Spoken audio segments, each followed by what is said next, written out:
All right. So, Ms. Rogers, we have you. DeAndrea, are you on with us?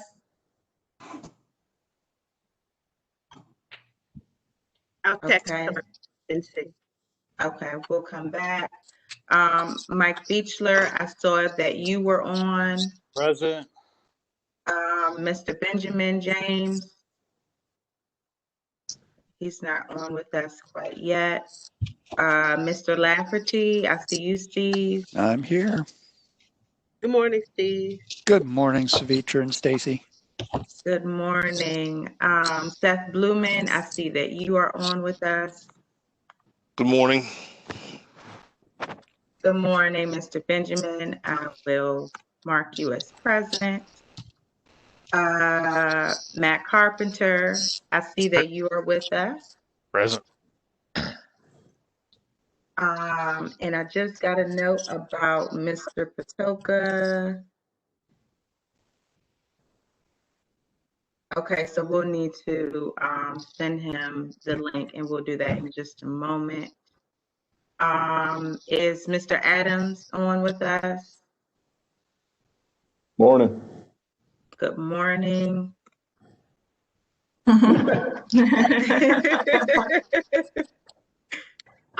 thank you, Mr. Adams. Thank you. I had my hat. That's fine. I've been doing this a lot for some of the younger people's children here, doing Zoom meetings with their kids, since we can't do the normal stuff. How wonderful. It's kind of fun messing with them because they give me a whole biography on the kid, and then I can sit there and ask them questions about their teachers and their dogs and stuff. And I was like, how does Santa know that? Very nice. Is Miss Jacobs on with us? I don't see where she is, but let me also check that some folks didn't accidentally log on as participants. Okay. I did see Sarah was on with us. Yes. And yes, we know that Mr. Miller is on with us. Shane Wilson, he hasn't joined us quite yet. And then we know that Mr. Good is running a little behind. Michelle, Grace, we have you present. Up, Shane. Shane Robinson is here. Okay. Okay, he said it won't let you unmute. Okay. Let's see. Let's promote you as a panelist. Okay, Shane, you should be able to unmute now. Hi, everybody. Thank you. You're welcome. Do we have Mr. Singleton on? Yes, we do. Yes. Cara Hill. Let's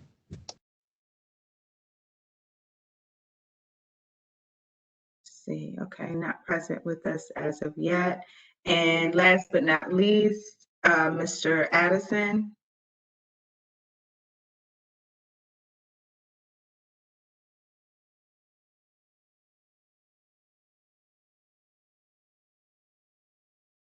Okay, so he's not on with us.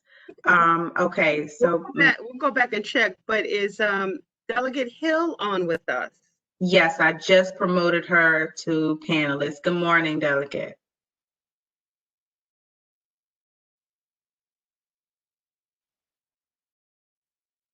That's missing.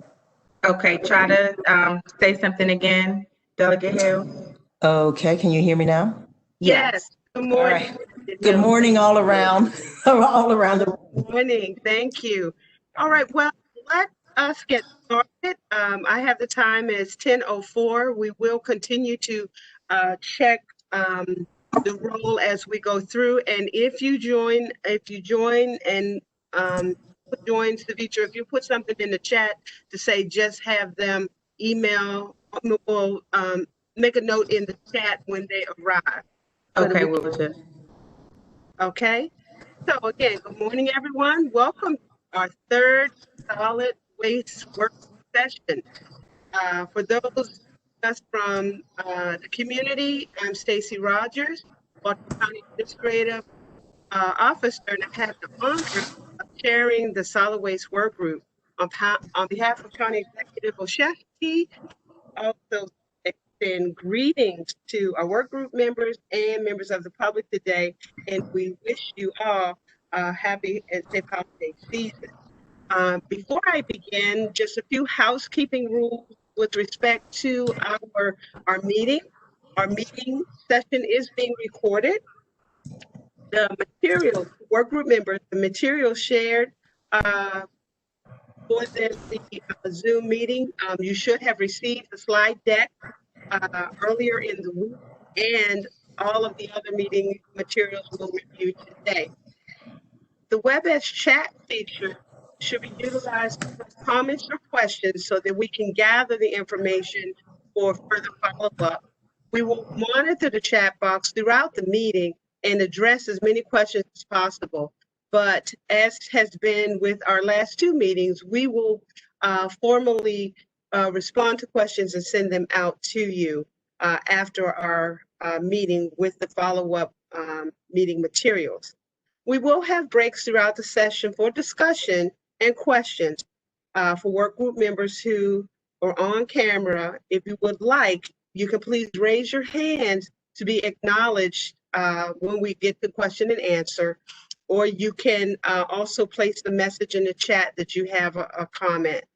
Last, if you have questions that you'd like to share after the meeting, you may do so by emailing to the county's email web box, solidwasteworkgroup@baltimorecounty.md.gov. Again, I would like to extend special welcome to Delegate Terri Hill from District 12, who's joining us today, and she will share with us her insights on the work that she has done around mattress recycling, one of the innovation and recycling topics that we selected for the work group to learn more about.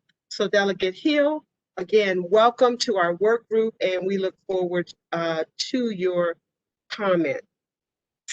At that, I'd like to also remind that we have established a residential collection and sub work group that will take on the topic around residential collection.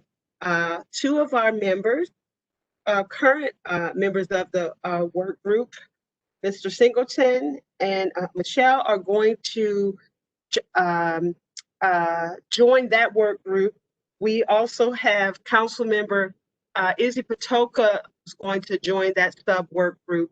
And we are inviting 2 additional members if you would like to join. The request is for our community level members of the work group, if you would consider to have a community voice in that sub work group. So I would, if again, we asked last week at last work group meeting, if you are interested, please reach out and contact us. You can email Leslie and you can email Jennifer, our project manager. All right, so at that, I would like to turn the meeting over so we can begin our agenda for today, and also want to thank the GBB and the members of the planning group who get all things together for our meeting. Everyone is doing a tremendous amount of work between the meetings, and from the authority and GBB and other planning group members, I just want to personally thank you for your efforts. So Jennifer, I'd like to turn the meeting over to you to start our agenda. Excellent. Thank you so much. Good morning, everybody. I'm going to share my screen. We did send a separate agenda file along with the notes from previous meeting, but I'm going to use the PowerPoint just to make it easier, and I'm not flipping back and forth with the agenda. to this. So our topic is best practices from other counties today. This is our meeting number 3, as Ms. Rogers noted. I'm Jennifer Porter. I'm project manager for this, and we have a whole group of subject matter experts from GBB's team, including another firm, EA, Laura Jo Oakes, on the landfill side. So just reminding, you're not going to hear from everybody's voice today, but I just wanted to say, this is a big effort that we're putting a lot of thinking to. So our first agenda item is about the notes and the file review. Are there any comments on that from the December 3rd meeting?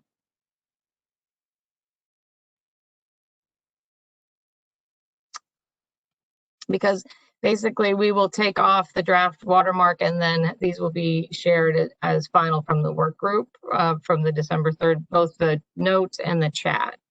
So if I don't see anybody waving. Does anybody see any comments? I don't think so. Okay. So we did send also a number of backup items. It sounds like everybody got those and either printed or looking at those materials, some of which we covered last month, and some are relative to this week, which is the mattress. There was a mattress white paper included. You should have gotten 7 files. If you have any comments, let us know. Otherwise, we'll move to make sure they're all available for the public. So then on our next item, we wanted to go back to our review of goals and elements. And just to say, as you can see here on the agenda, we're going to have the bulk of the meeting be the best practices from other counties, and we're going to have 3 guest speakers today. So they're either on or coming on to the WebEx. So we're going to be hearing 15-minute segments from 3 presenters, which you'll see. Okay, so we covered that. So back to just reviewing where we are in this effort. We looked at this last meeting, but I think it's good to just review what the county executive gave this group as a charge, the goals of the work group, and what the outputs are to be from the work group. And I'm happy to say we looked a little more closely at some of the keywords in the county executive's charge and invitation to this group, including the ones highlighted here: vibrant, livable, and sustainable. And you may remember last meeting, we had a good discussion with about this topic, including some comments from Sarah Bixby about a visualization. And you then, if you saw this in the slides prepared for today, we have reoriented the view here. Okay, I'm just going to click through to get them all to pop up. Oop. Yeah, so we reoriented with a Venn diagram here our overall framework. And again, thank you to Sarah for the work we did in between these 2 meetings to kind of get to this point. But you can see essentially a way of looking here with our center point goal being a more inclusive, livable, and vibrant Baltimore County, and less waste overall, which is how those words relate to our solid waste work group. And then we have these circles. You can see a red circle related to enhanced operations and secure disposal. The bottom right circle, secure structured funding and policies that support that. And then at the top, engage residents and businesses. So we have this sort of people, action, funding framework, and we believe this is a better look and essentially gives us a way to start to populate what are the recommendations that will be in those circles. This is how we're thinking of it. So I'm interested to hear feedback from the group, and I'd say to Stacy or Sarah, if you want to say anything additional, please do chime in here. What I would say, first of all, I want to thank Jennifer and Sarah Bixby for taking the time offline to go back and center our activities around what our vision and charge is. I think that was very helpful. What we would do is, as we go forward, the other overlay on this will be our timing. Our time frames will come into play with respect to if there's a recommendation that we have, for example, that falls in the engaged residents and business section. where it will fall in our short-term, midterm, longer term, as we put our recommendations together, because we know we're looking for some short-term recommendations that we can get the costing and projections on, that we will be able to give the county executive for consideration in the FY 22 budget process. Those are the ones we're going to need to solidify very quickly as we get to our March due date with our work. So that's all that I would add. What those time frames represent, you know, short term being something we can implement or begin the implementation steps in FY22, midterm a little bit longer than that, and then longer term would be start within the 5 years and then be beyond the 5 years, because it all doesn't have to be done in the 5 years. That's what I would add to this Venn diagram and framework, how we will lay it out. Excuse me for 1 minute. I will be right back.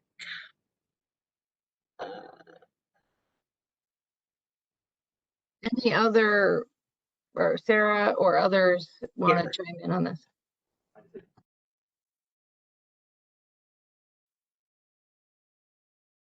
Let me just. This is Sarah Crispy.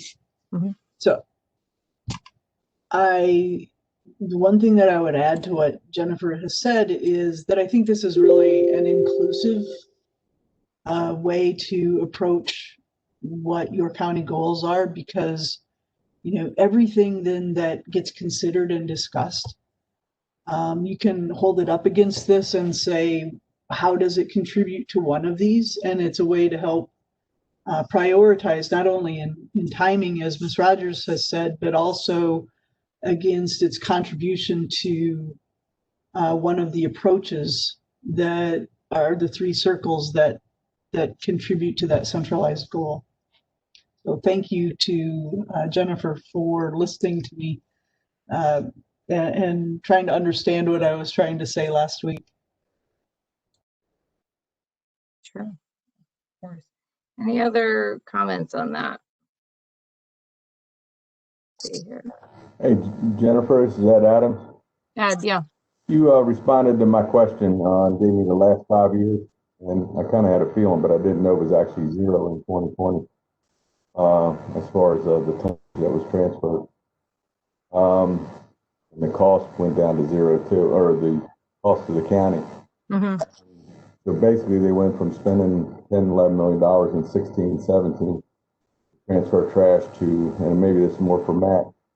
Was that because of educational requirements that money was transferred to someplace else? Because that's what I recall happening quite a bit when the money that was destined for the landfill. So basically, we got 6 to 7 years of life left at the landfill. Is that correct? Right.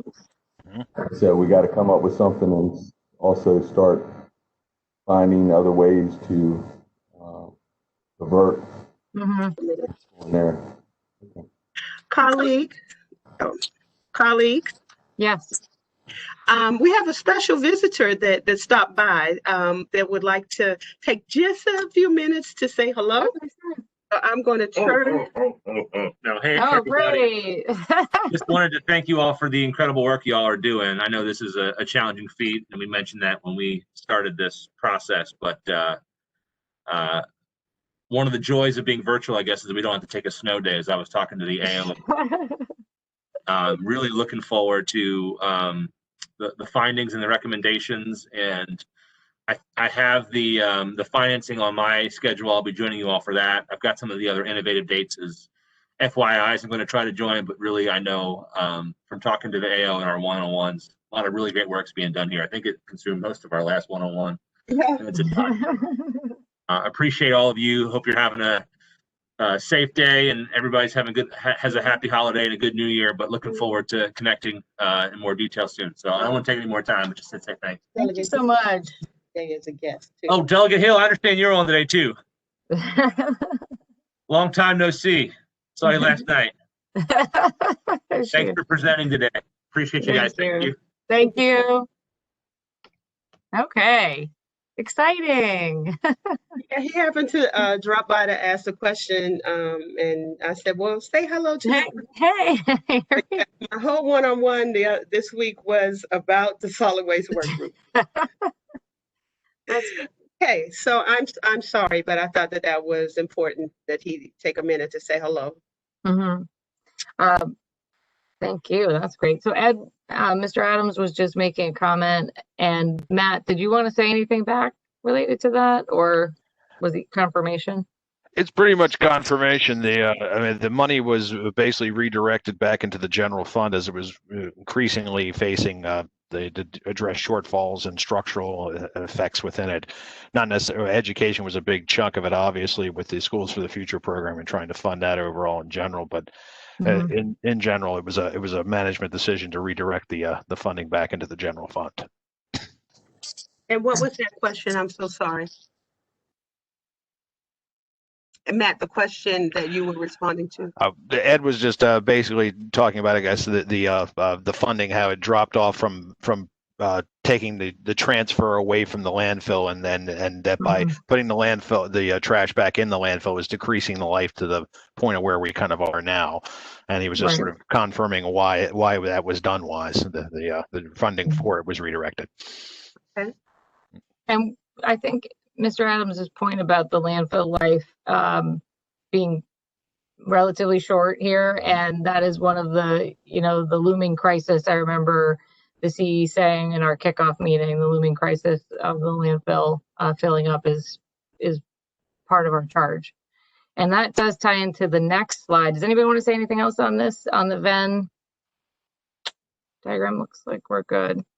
Okay, the next slide is a well, Jennifer, before we go, we may not have had comments, but I just want to get confirmation, excuse me, that going forward, the Venn diagram with the addition of the timeframes, which will, again, we will define the timeframes. What does short-term, midterm, long-term mean to us in timing, and memorialize that. What I'd say is this is something that we would suggest that we would see again in any report we have. I just want to make sure that the colleagues on the work group are comfortable with that, and we're saying, yes, this does better reflect how our charge and our vision of what our group is doing would be reflected. This does adequately reflect that. Is that an accurate statement with respect to this chart?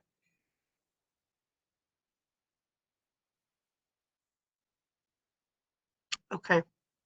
Okay. The next slide then is just a more simplified look at those key questions that we had shared last time, and not really ordering them in, being sequential, but just saying these are the questions that as we fill in those items on our Venn diagram, these are the questions that are driving what gets in there. So what do we want to divert? How do we want to collect material? What do we do with what's left? How do we finance the program? Last time we had a separate one on contracts, potential contracts. I just kind of put that into how do we finance, just to simplify the view. And so we are this is not an end point. We're in the midst of this, as we know. So these just we'll be continuing to use this framework if there's no objections as we go ahead with both the elements to consider and our diagram. I don't see anybody waving. Okay.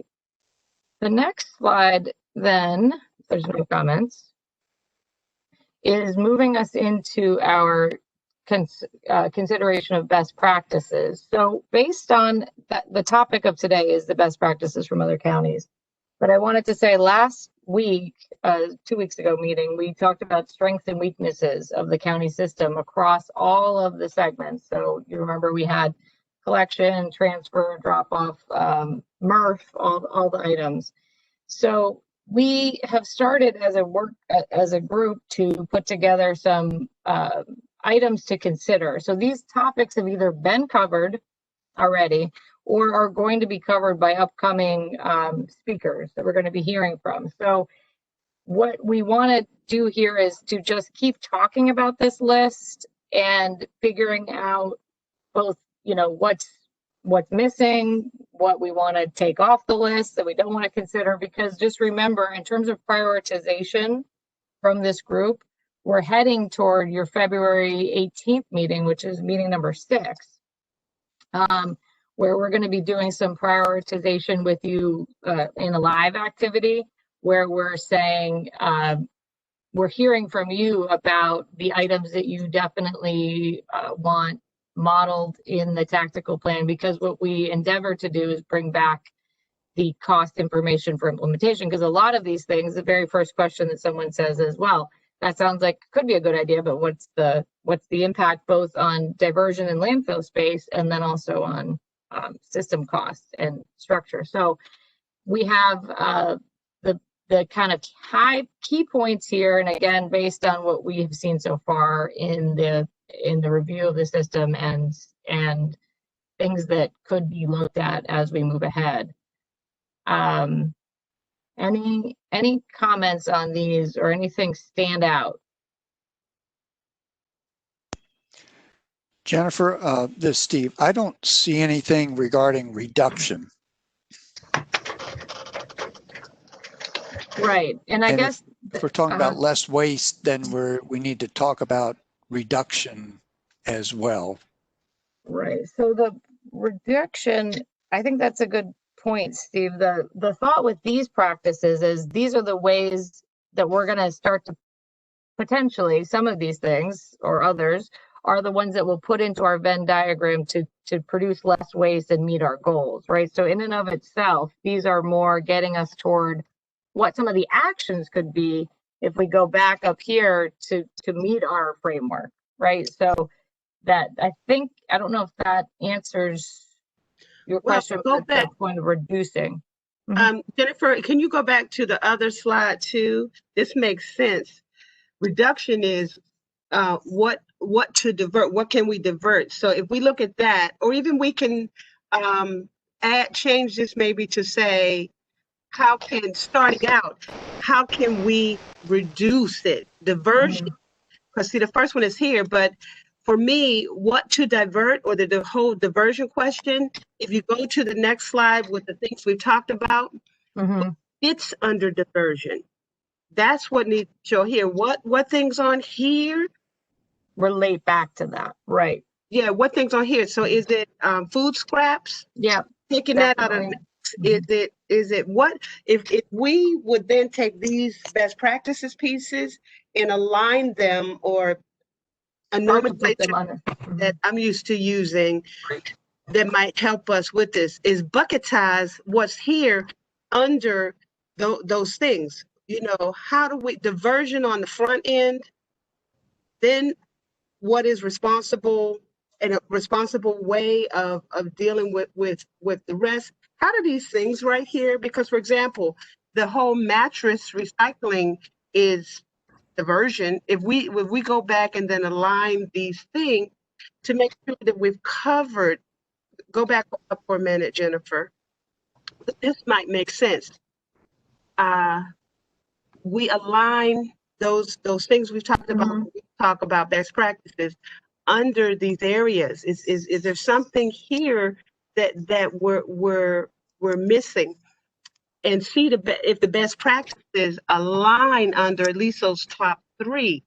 So we are talking about diversion. Have we adequately surveyed the universe on best practices of diversion? Because diversion pieces are listed on our list, but I think we need to categorize, as opposed to bucketize, them under what things we need to do. Right now, they're not. They're just on a list. Jennifer, just for the definition of reduce, that generally refers to reductions at the source that don't show up in the waste stream or the recycling stream. So it's things that are done by the generator so that they put out less in the collection methods that are provided for. Diversion is diverting after it's set out and so Right. on, and recycling.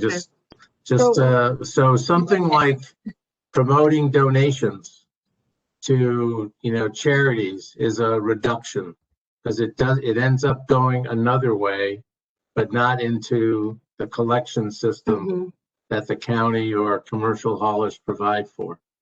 So why don't we, that's a good point, Mr. Gershman. How about we add to here then in our thinking, how to divert, how to reduce, reduce right, and divert. Right there, someone just said it. Reduction and diversion should be in title heads. Yes, I agree. So we're getting to it. How to reduce what goes in and divert. And here's something I thought about that's missing. How do we communicate? How do we, to accomplish all of this, one of the bullets has to be on the engagement part. Because if you go back to the Venn diagram and we have the engagement piece up there, how do we communicate? We got to put the piece, because Mr. Gershman, what you're talking about is before it even gets in the trash. How do we begin to make that? See that engage residents and businesses under that would have to be the communication part of because that's less waste. We're trying to get them to reduce and divert. So I do think the communication, the communication piece is a big piece. Okay. Jennifer, I'll also point out that actually within the recycling group in the solid waste division or bureau, they use the mantra reduce, reuse, and recycle. So as to Harvey's point, you're talking about reduction of materials that don't even get into the waste stream, and that's my point. It's we could say EPR is part of that, but there's also ways that people within their own businesses or households, and even within the government, as to our own procurement and how our procurement could be modified to reduce plastics and other materials, for instance, that even come into our come to us. So. Mr. Robinson was asking about the percentage of collected by the county in food scrap. Do we have that? I seem to remember being a substantial percentage.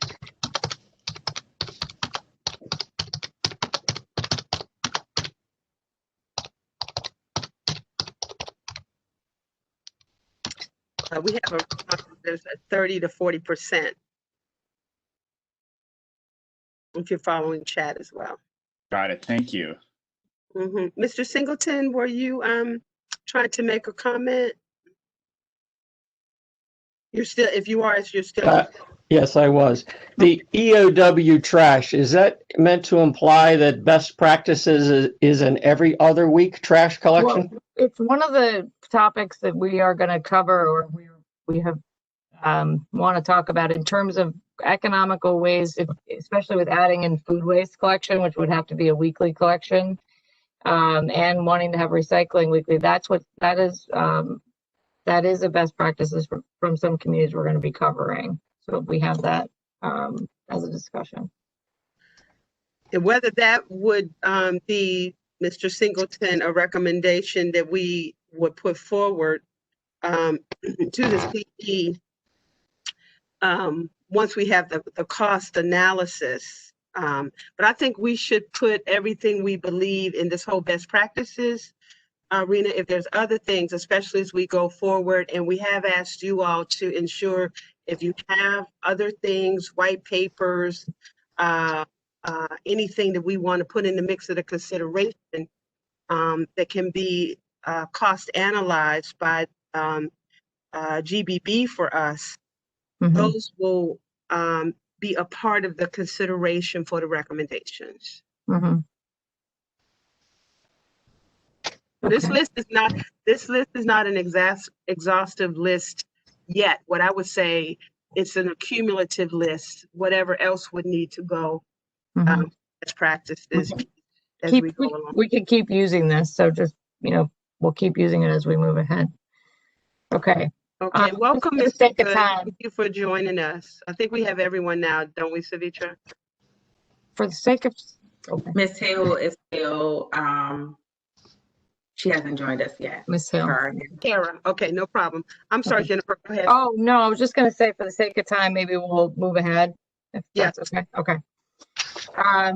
Well, we had a pause point, so I think we've covered the questions. Nothing else outstanding here. We'll just go ahead then. We have one that We do.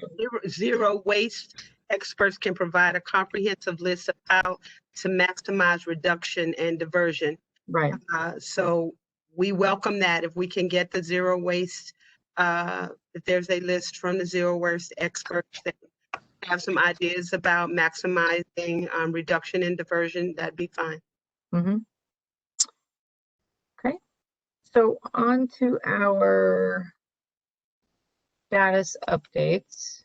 Oh, Mike Beecher just confirmed in the chat that total organics was 34.3% in the waste composition study, which everybody got. That the food waste was 20%, total organics 34.3. Thank you, Mike. Okay, so status updates. We actually, Stacy covered one of them, which was the update on the Heller work group. So I think we could just hit on the online digital survey. Yeah. Thank you.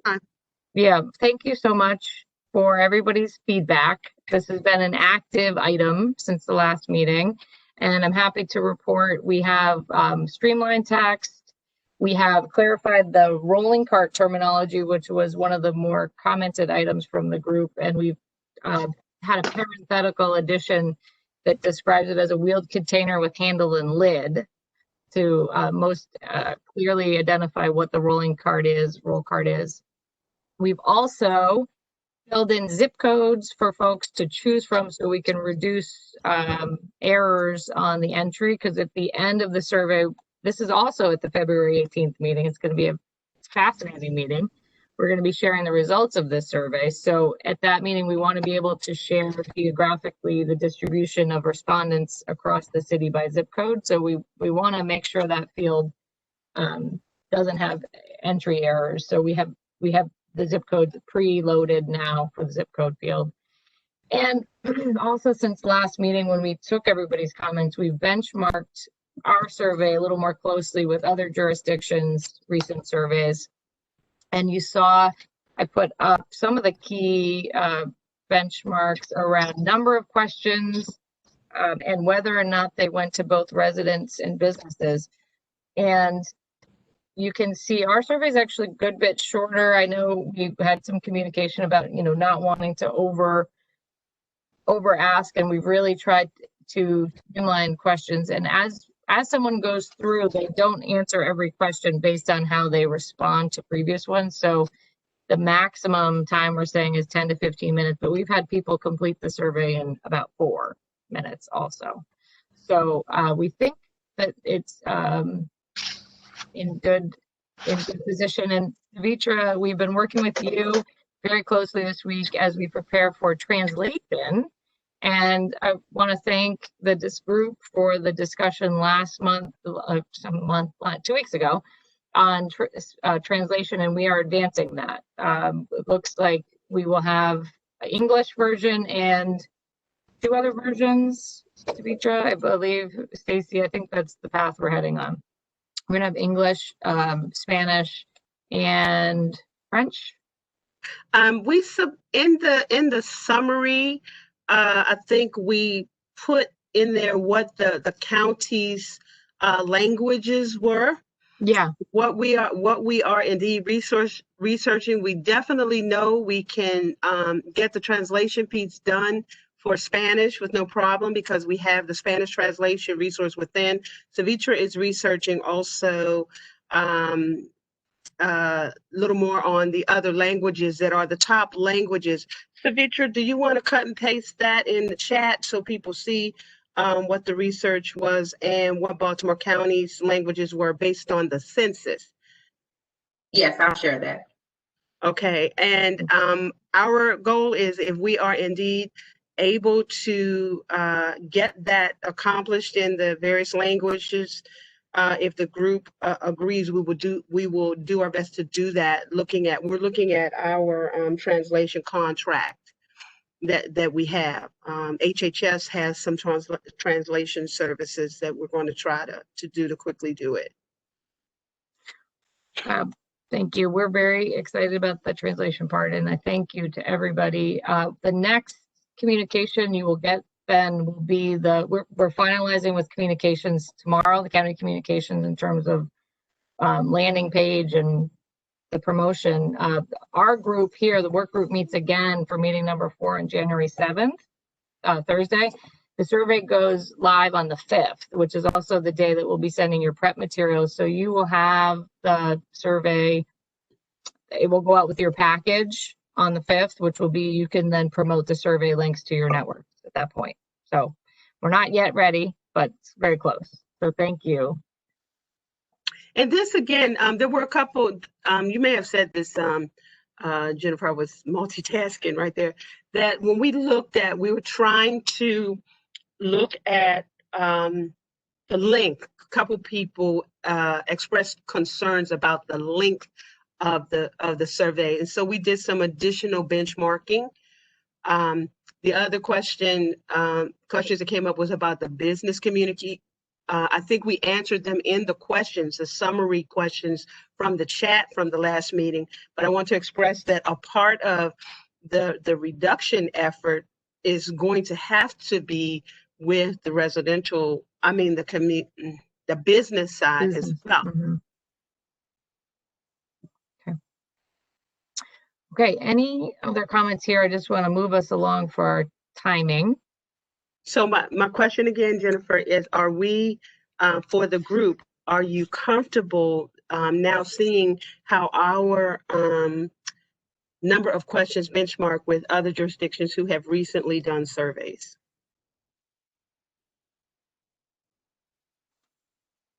I'm seeing some head shaking. Okay.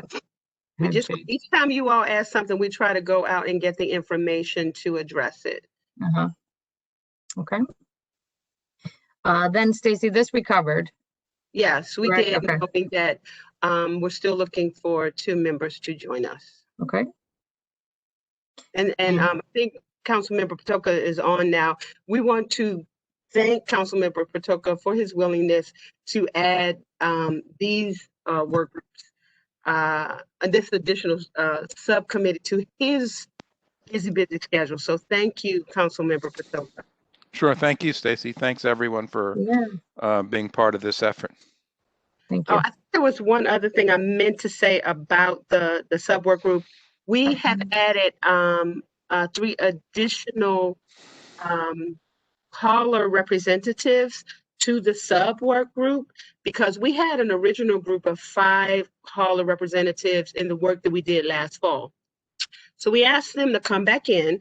We're going to share with them all of the information about residential collection in general, just not the compensation piece, because we want their expertise and weigh in on the full range of things we are discussing. So we will go back and give them that that information on the summary document, our original document, the strengths and weaknesses piece from last week, and then the questions and answers, all things associated with our initial discussions about residential collection we're going to give to them. So thank you all. Okay. So I think we now are moving to Delegate Hill. Thank you so much, Stacy. Sure. Delegate Terri Hill, who is just a wonderful partner with us here in the county. She and I had a discussion about mattress recycling as we were getting our agenda pieces together. And so she shared with us this information about this industry, but also legislation that she's been trying to move forward in Annapolis, we thought it was an excellent idea to share with you all in terms of a best practice.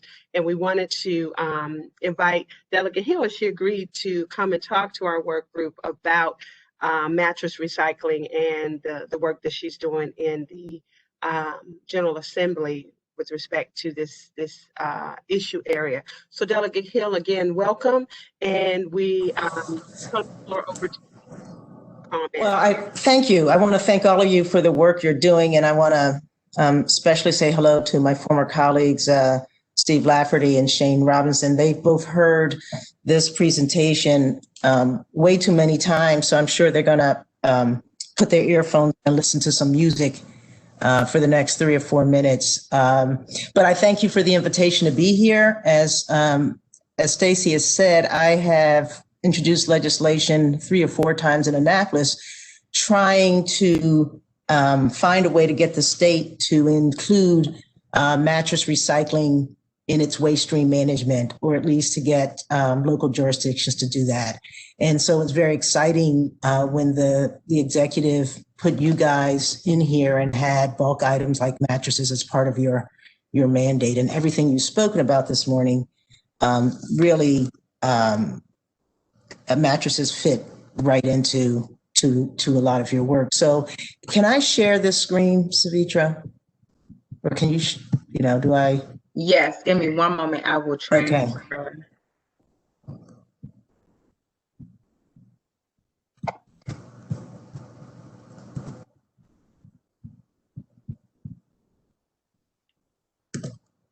Okay. All right. You guys can see my screen, correct? Not yet. No, ma'am. All right. So let me just sort of restate what you probably already know. Obviously, we're talking about landfill capacity. We're talking about environmental issues writ large, and mattresses are bulky. They're not easily compacted. They're slow to degrade. They're mostly disposed of 2 places, either on the roadside or in your landfill, right? Or they can be incinerated, which is not, particularly helpful or useful either, even when we try to recapture some of the energy from incineration. But they're made up of primary components: steel, foam, wool, and textile fiber products. And most of that material, 90% of that material, can be reused. It can be recycled. And so, the state of Maryland some years ago came out with its zero waste plan. And, a lot of items were in there, but what was grossly missing was mattresses. It did talk about envisioning a plan for mattresses and other difficult to manage items, but there's very little being done in the state, and there's nothing, at least to my knowledge, being done in Baltimore County. So I think the challenge that I have been trying to tackle with is not just what do we do with mattresses, but how do we do it in a way that doesn't create a tax or a fee for consumers, and that has some added benefits. And so it looks like that we can do that. There are programs around the country that create meaningful entry-level employment opportunities for a variety of people, including people in our own county who are low-skilled or disaffected, homeless, and particularly for people who are reentering society from incarceration. And that's greatly needed. So here are some of the numbers. 35 to 40 million new mattresses and box springs each year. 100 new products sold generates about 50 discarded. If you even think about, just let's say the Towson area and the number of hotels that are there, how many mattresses and box springs are in those hotels? And if they're recycled, or not recycled, if they're disposed of about every 3 to 5 years, again, you can just kind of imagine what those numbers look like even on a local level. So again, steel can be melted and remade into a number of products. The foam mattress can certainly be reprocessed into carpentry, underlay. The wood can be used, if only for mulch, and the fibers are a little bit more difficult to dispose of, but they can be repurposed. So there are mattress end-of-life programs that can have environmental, social service, and economic benefits. The first of these was created by the St. Vincent de Paul Society in Eugene, Oregon, back in 2000. So we're talking 20 years ago. And it was the first financially viable mattress recycling program and facility. And you can see in the picture there, I'm taking those pieces apart. Consistent with the discussion this morning, it's about diverting, reducing, reusing, and recycling. And so their program is called the DR3 program.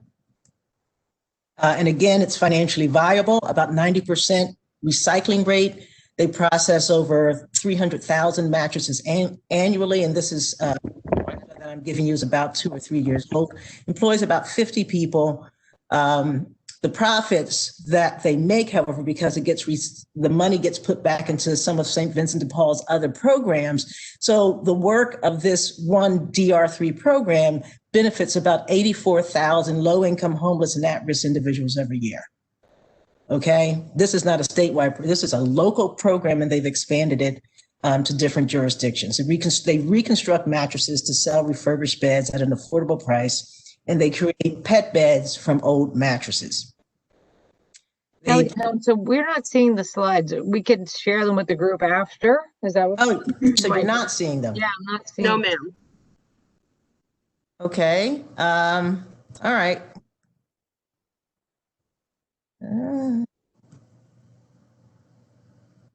Let's try this again.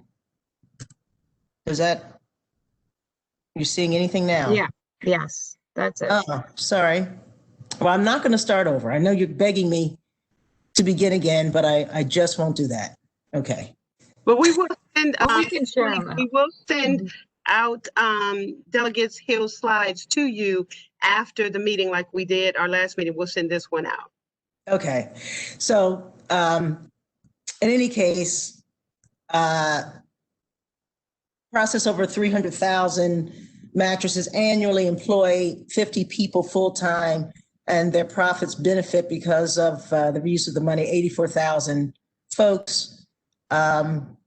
They partner with the hotels, the universities, the local landfills, the garbage haulers, the transfer station, and they use manual deconstruction. And I think that's a big piece of the economic piece. A lot of times we contract, with recycle folks, and part of their profit is based on, using as little manual labor as possible.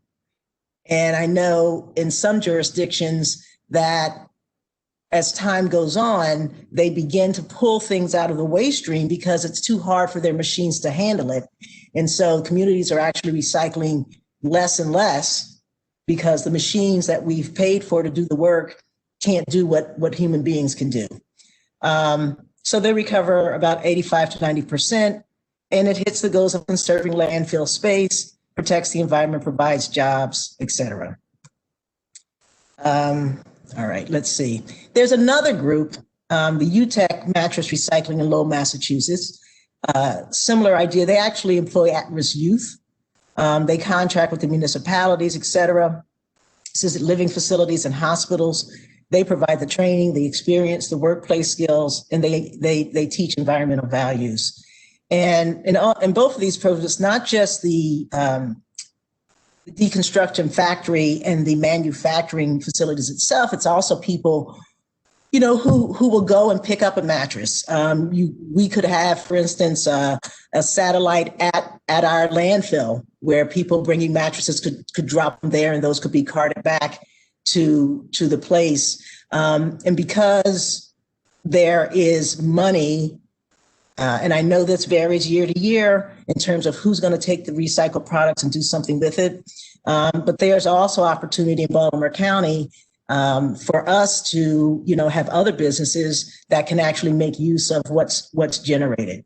So I think we really have to think about not just what we pick up to deconstruct and recycle, but does that then create another business that says, we've got businesses that use, huge chains. So do we start manufacturing, chains for anchors or other, heavy machinery here in Baltimore County because we have the raw material, because we're using the steel, that kind of stuff. So that's really for you all. But I think that worrying about whether China or some other country is going to actually pay us for our waste should not stop us from looking for ways to reuse the products that we make, because if another country isn't going to take our waste, perhaps we can find ways to use it ourselves and create manufacturing opportunities. Thank you so much. Yeah. So there's also spring back recycling with these same concept. And then there is this group, Bye Bye Mattress. This is actually a mandated statewide program. This is an industry program, and they charge a point of purchase fee, and they manually and mechanically deconstruct. They recover the material sold, but they actually incinerate a significant amount of the products that they recover. And this is run as a sort of net zero program because it's being funded by the taxpayer dollars, and the industry is taking care of getting the work done, as sort of a service back to the community. So they also find a way of doing it, but again, it doesn't have that same sort of holistic approach to the job that some of these other programs do.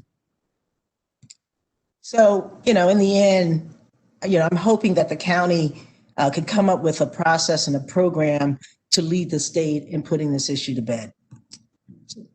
And that's not a pun. Oh, just a little pun, just a small. Thank you, Delegate Hill. We really do appreciate it, because mattress recycling was never on my radar, but given what you told me early on, I thought that our group needed to have this in the consideration mix as well. So thank you so much. We do have a presenter today who will present on the mattress. Stacy, if I can add one other thing with the presentation being done. I guess my thinking on it, what I'm going to share with this group to pick apart, is that if I'm a business owner and I know that mattresses are going to be sent my way, whether it's a mandate that we're not going to take them at the landfill or there's a partnership, that gives me the incentive to make the investments that I need to make to create the business and hire the people to do the work. If it's not clear and I have to guess, well, I get 100 mattresses this week or whatever, then the incentive is not there. So I do think this is the kind of program, not necessarily as a mandate, but when it's clear that there's a policy about what has to happen to mattresses, then we incentivize businesses to move into doing the work that's going to need to be done, whether it's the deconstruction work, whether it's the pickup and delivery work, whether it's the taking the used material and repurposing it and manufacturing other items, but it incentivizes people. And so I think that a lot of the concerns about how do you make this financially viable really has to do with the vision and recognizing that there are multiple layers, and one level of incentive triggers another and so forth and supports the next level up. Thank you. Thank you so much, ma'am. This is incredible information.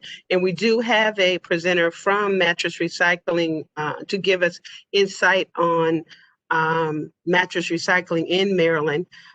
So we're going to, Delegate Hill, you're welcome to stay with us for the presentation because we did put that as a topic for best practice in other jurisdictions.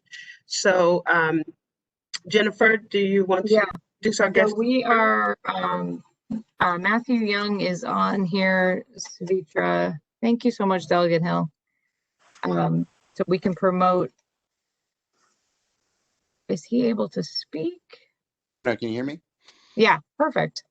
Thank you, Matthew. No problem. Okay. Welcome, Mr. Young. Thank you. Hang on a second. Jennifer, are you going to have the slides or should I? Yes, I am going to bring up your slide right now. Hang on one second. Give me 1 second. And Mr. Gershman, I'm not sure, while Jennifer's doing that, I'm not sure we can check on what discussions have been had with St. Vincent de Paul. I'm not sure. We did check with St. Vincent de Paul, Baltimore, to see about presenting for today, but there's no mattress activity yet happening. So that was. Okay, Mr. Beechler, thank you for that piece of information as well. So it was considered, but the prior administration did not elect to do so. Okay. Okay, 1 second here. I'm just having a screen share thing happening.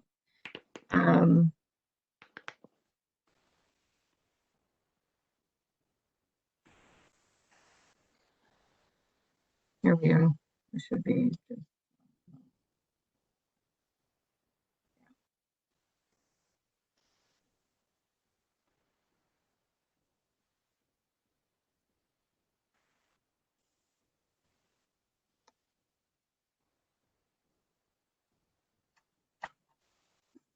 Okay. Thank you so much for being here, Matthew. I'm going to turn it over to you. Great. You can go over to the next slide. Good morning, everybody, and I really appreciate you all including me in your working group session. I find it fascinating, the work that you guys are trying to accomplish. And I'm going to give a little bit about myself and then talk about some of the expertise I have in the world of mattress recycling. Delegate Hill, you and I actually emailed last year when your legislation was going through. And I think it's great what you guys are trying to do here. I'm a recycling and sustainability professional. I've worked my entire career in recycling, starting in Jessup, Maryland, in the electronics recycling business, working in California and Texas for a number of years for some of the largest electronics recyclers in the country before I came and started my own businesses here in the great state of Maryland, now located in Baltimore City. My two businesses in the electronics recycling side are Akuba Inc. and Electronics Value Recovery, where we handle the entire end of life cycle stream, both through direct reuse while refurbishing electronics that we sell, and the end of life electronics recycling, handling the items that are too old to be directly reused and responsibly recycling those, as well as data security, making sure that all of our clients' personal and confidential information is handled. In 2018, I founded a business called Rest in Peace Recycling. We started as a logistics company working in the California state program that Delegate Hill alluded to, with a contract from the Mattress Recycling Council. We then became a direct processor and recycler of mattresses. And I actually just sold that business at the start of this year because COVID made traveling back and forth and managing an operation in California not nearly as fun as it was when I began. At one point, we were most likely the largest mattress recycling facility in, for sure, North America, but probably in the world. We had a capacity of up to 40,000 mattresses per month. We operated out of 90,000 square feet. Mattress recycling tends to be a seasonal business where in wintertime, less people are moving, less people are buying mattresses. At peak capacity, we would employ 65 people to perform the mattress recycling.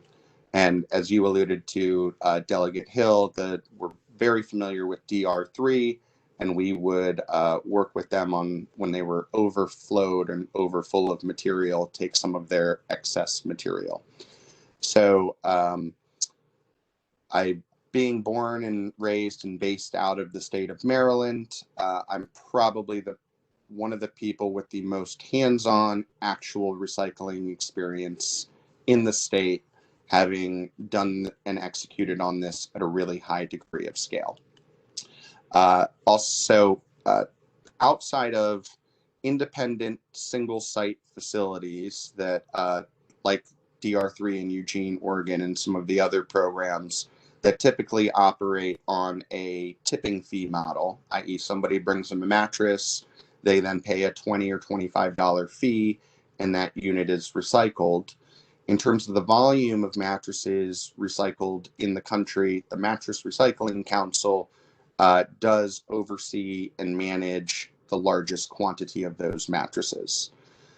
Depending on the regional infrastructure, and a lot of the information that I'm pulling has been pulled out of the Mattress Recycling Council's California annual report for 2019.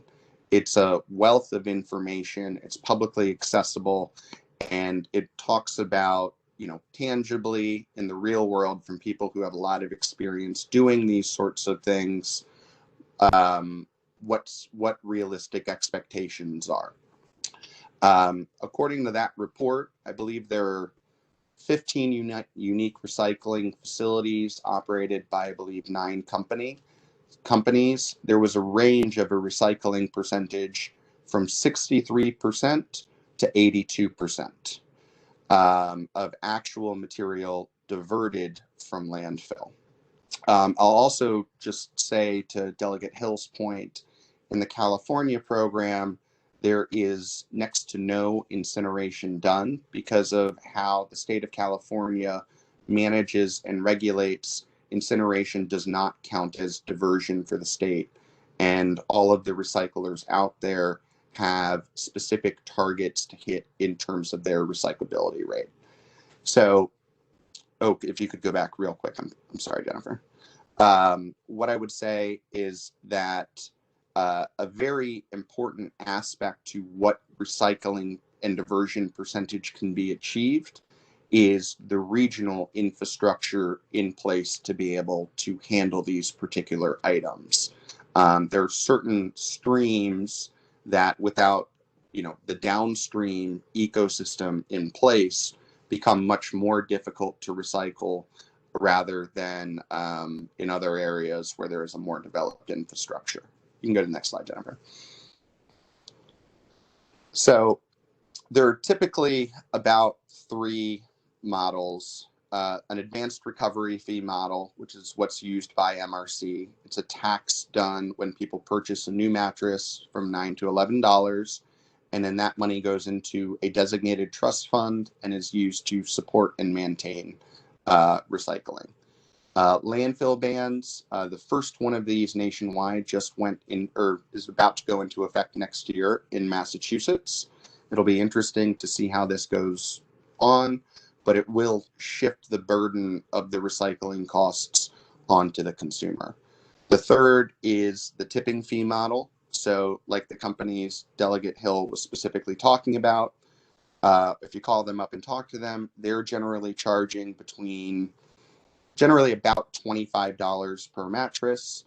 And then those mattresses come into the facilities, they get recycled, and you know, there's not necessarily a regulatory framework that does that, but people looking at sustainability and waste diversion. As I looked through MRC's annual report, they recycled 1.44 million units, and they break out their different costs. So they have operational costs, research and development, overhead, and staff that manage the program, educational outreaches. When you specifically look at their operational costs, it was $33.27 million. That includes payments given to collection and consolidation locations. Like if you have a landfill that accept mattresses, they will consolidate that into a full tractor trailer, generally 125 to 140 units. They will transport that to a recycling center, and then the recycling and processing cost of units. All that being said, what we're talking about in Maryland is slightly different. You know, in California, the transportation costs can be significantly higher because they are covering every county in the state, and some of them are 6 or 7 hours from the most local facility. And in that $22.97 is operational costs and incentives paid to landfills and people like that for their handling of the individual mattresses to incentivize them to be part of the program.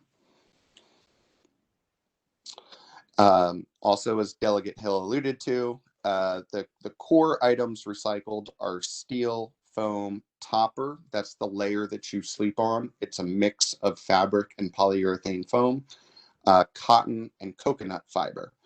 With proper infrastructure, the wood. So if you look at the bed frames that mattresses go upon, there's two general types of construction. One of them is 95+% wood. The other is 33% wood, 66% steel with a de minimis amount of fabric.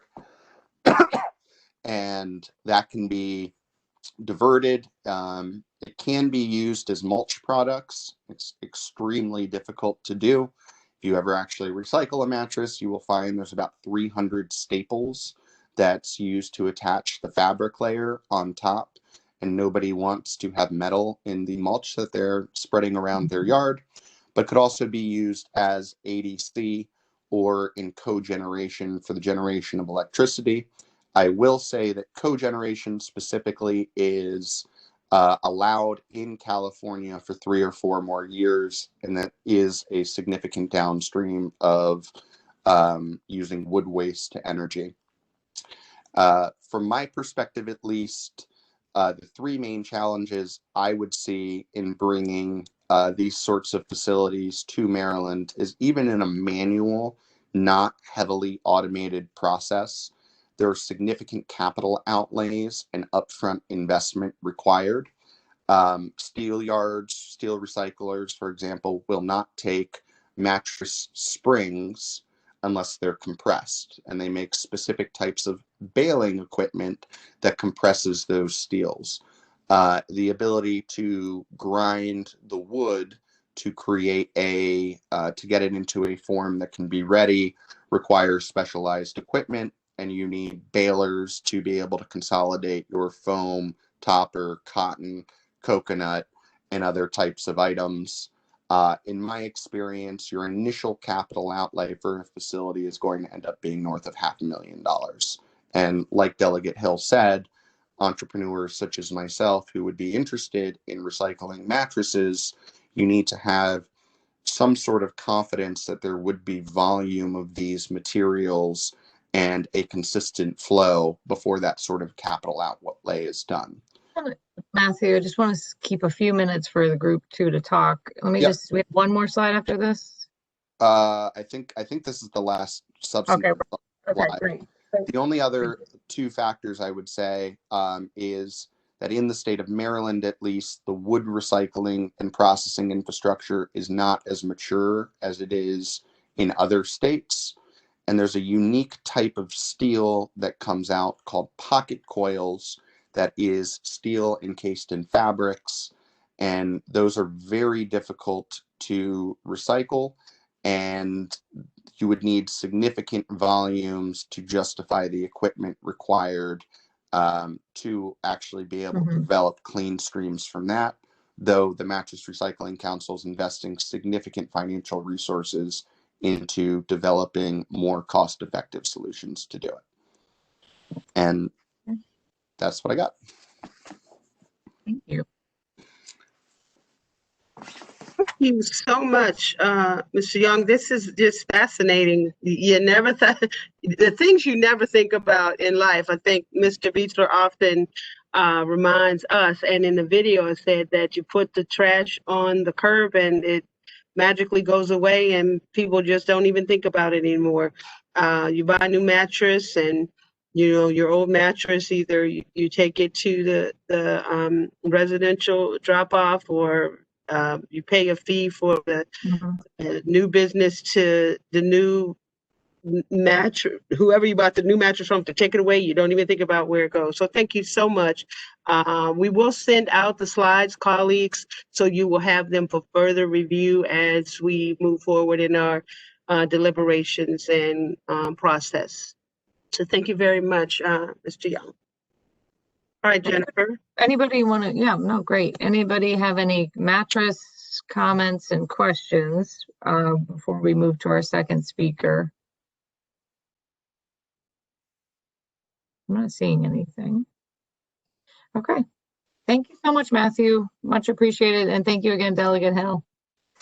You're welcome to stay on here. We're going to then move to our second speaker, Rob Taylor from the Recycling Partnership. Let me just get your slide started here, Rob, and then I will turn it to you.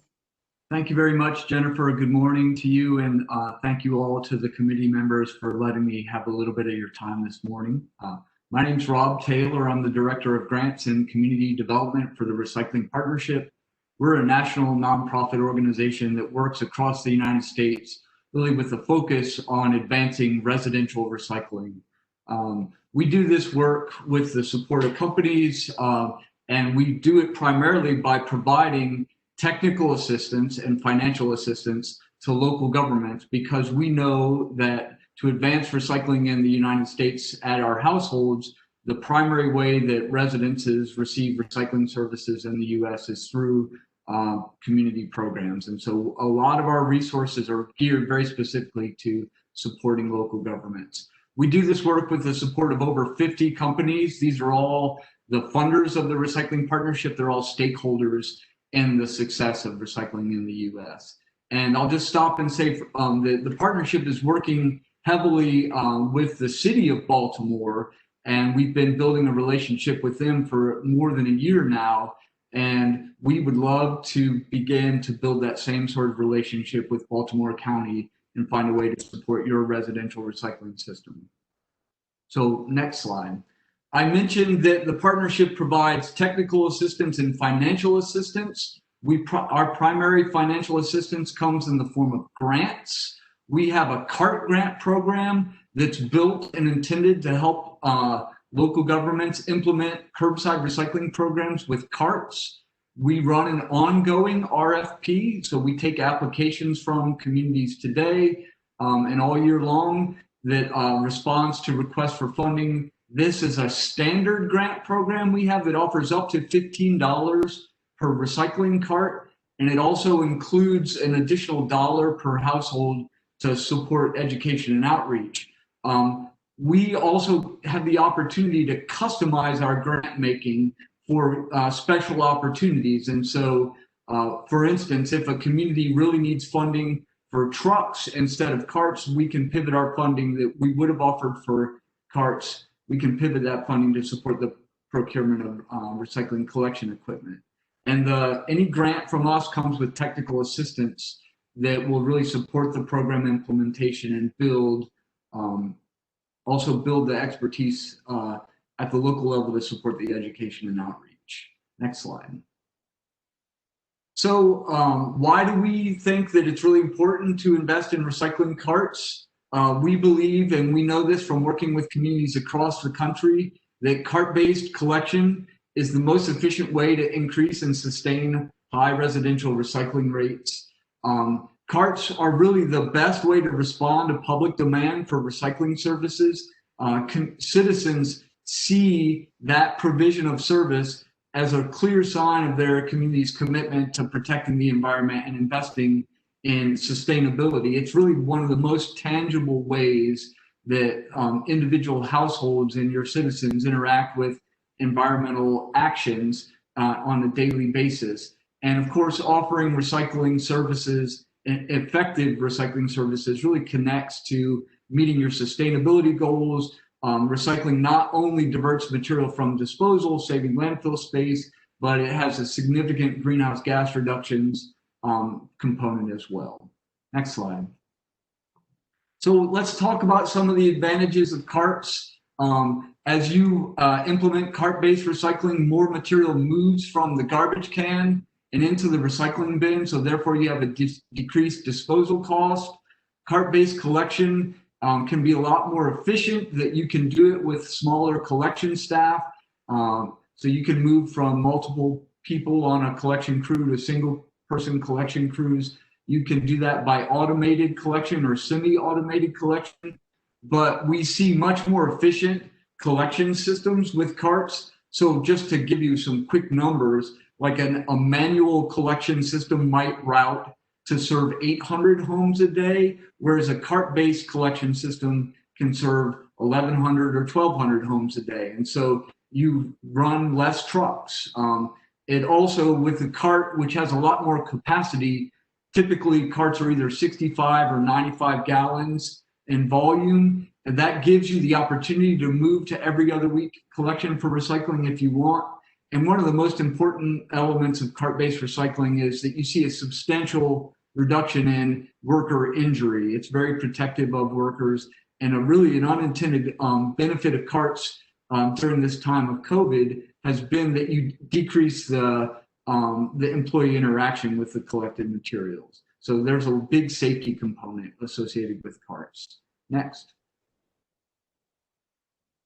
So the recycling partnership in our grant making across the country, this is the average that we've seen as we've supported communities moving from bins to carts, moving from average collection of 294 pounds per household per year to more than 400 pounds per household per year. We've definitely worked with communities that have more than doubled their residential recycling rate associated with the transition to carts. Sarasota County and the city of Sarasota in Florida, what we recently worked with, had a 275 pound per household bump in their recycling rate as they made that transition. Carts do not necessarily mean more contamination. There are large cities across the country running highly effective cart-based recycling programs with 10% or less contamination rates. The city of Denver is a high-profile example, and we believe that if you implement cart-based collection properly, you can do that without a substantial increase in contamination. Next slide. Just to share why we believe that cart-based recycling is a best management practice, just recently the partnership published a state of curbside analyzing curbside recycling program performance across the country, and for 2020, our state of curbside report. And we found that cart-based recycling programs have the highest collected pounds per household of any container type. So you see relative to bin-based or bag-based programs or programs that use a combination of containers, cart-based recycling has the highest per household collection rate of any collection container style. Next slide. So in addition to providing the financial assistance for carts, and we think carts are, it's a really strong move to think about transitioning to carts, we offer additional resources that I want to just quickly tell you about. So the partnership works hard to fight contamination in recycling. We've got a lot of resources to fight contamination. And actually, we have a grant with the city of Baltimore work that's going to be kicking off next year as they relaunch their recycling program to fight contamination in the city.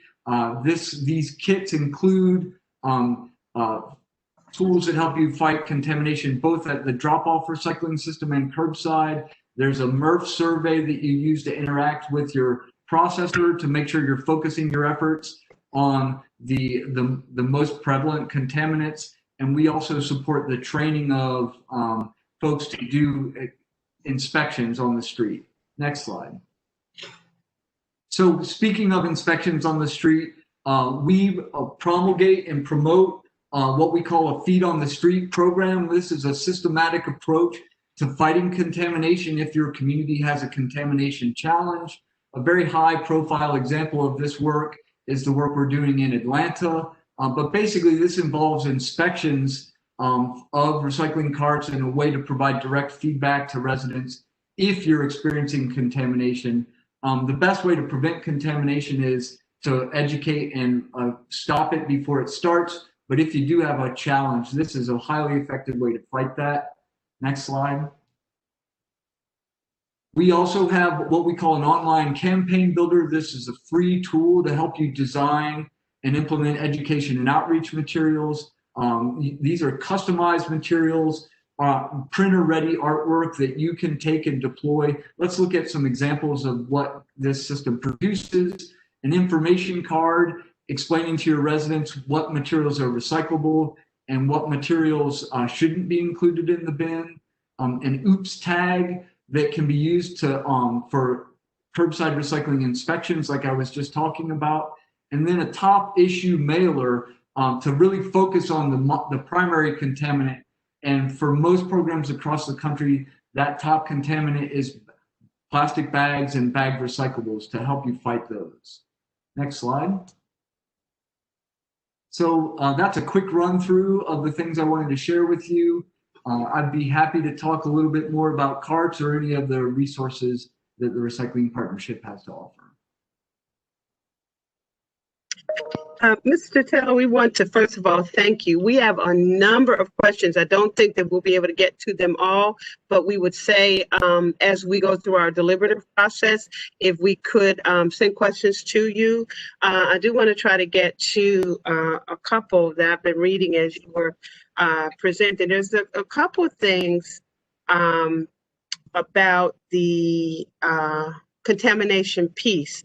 What is the basis for the assertion that carts do not increase contamination? So it comes from examining the performance of cart-based curbside recycling programs across the country.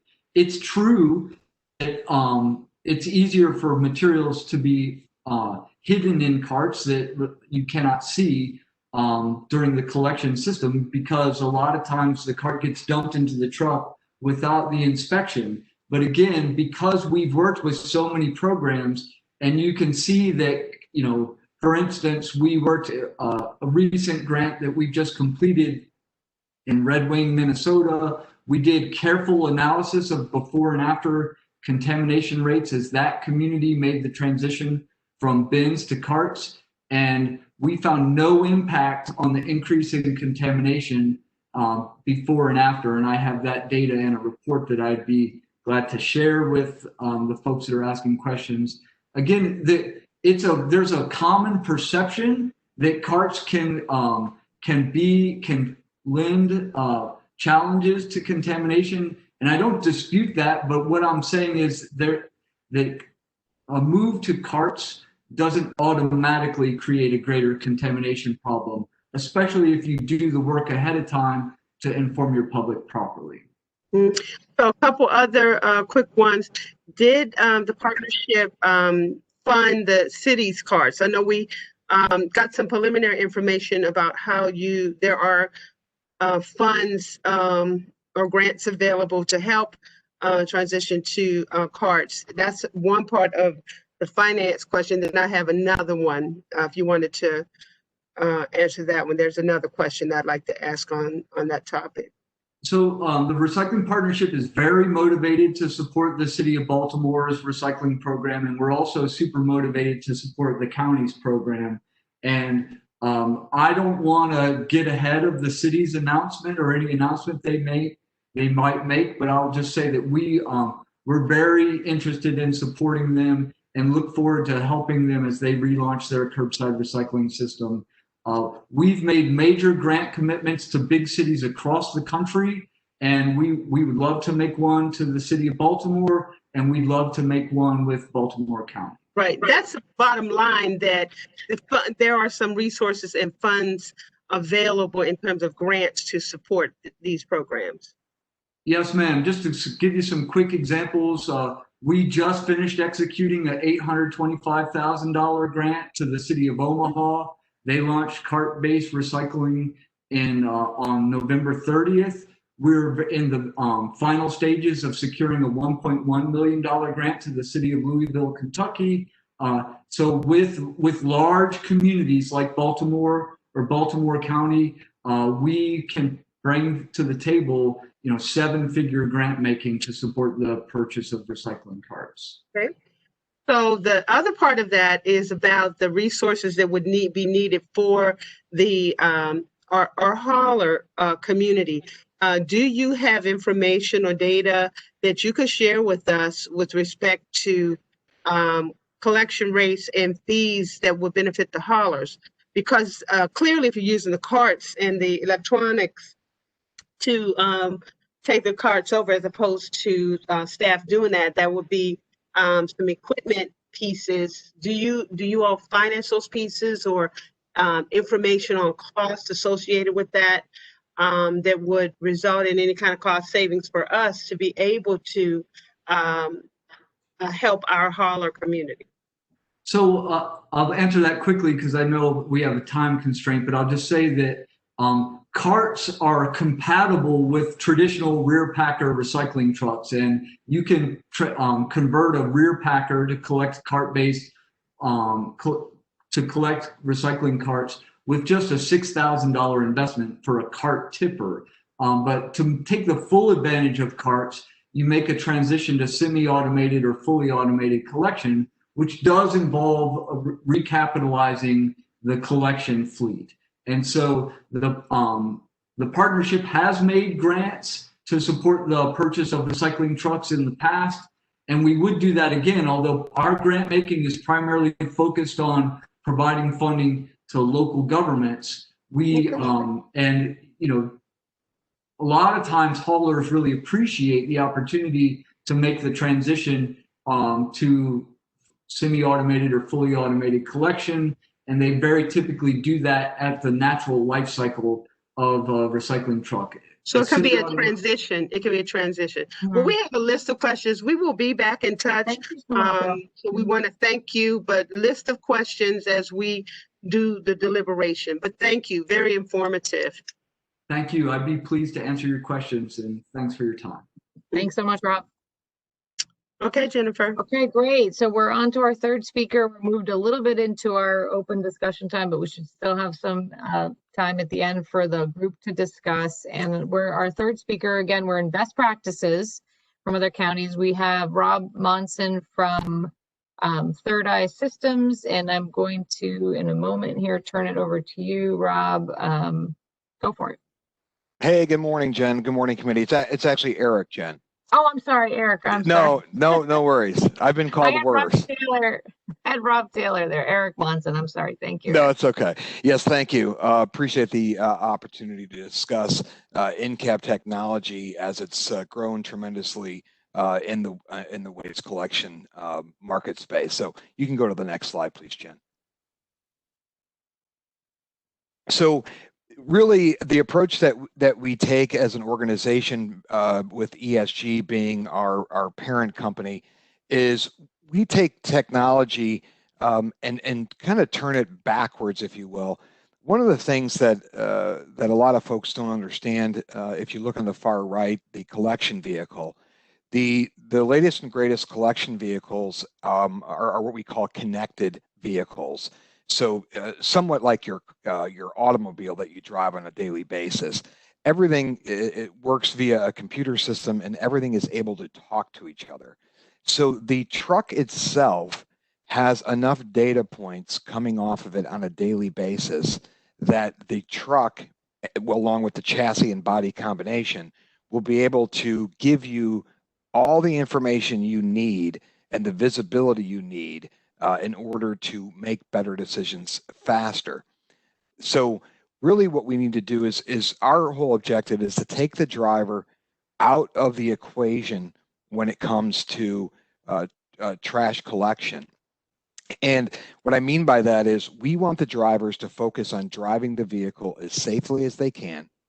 And we want to make them operate the truck as efficiently as we can. But all the other potential nuances that go on a day-to-day basis can be taken out of the driver's hand with the use of technology. So what's required is connectivity, some type of a back office system that we'll speak to, and then all types of reporting that can provide you with the information you need to help operate your operations efficiently. So next hit, if you will, Jen.